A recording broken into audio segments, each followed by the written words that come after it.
మంత్రి TVK party అధినేత star hero Vijay తనకొచ్చినటువంటి ఒక అవకాశాన్ని తన మిత్రధర్మం కోసం వదులుకున్నారు. ఇలా రాజ్యసభ సీట్ల ఎంపికలో తమిళనాడు నుంచి టీవీకే పార్టీకి అవకాశం వచ్చింది.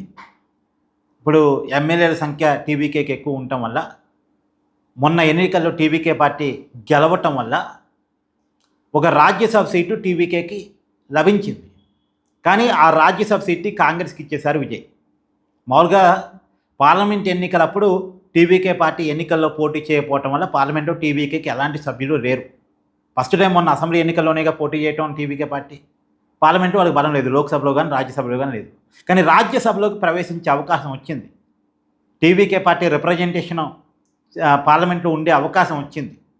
అవకాశం వచ్చినప్పుడు కూడా కాంగ్రెస్ వాళ్ళు అడిగినట్టున్నారు. తనకి ముందుగా మద్దతు ఇచ్చింది కాంగ్రెస్ పార్టీ కాబట్టి. ఇక్కడ చూడండి, ఇక్కడ ఒక విషయాన్ని మనం గమనించాలి.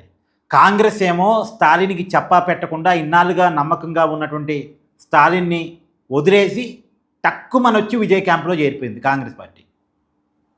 ఇది మిత్రదోహం అని స్టాలిన్ డిఎంకే పార్టీ అంటుంది.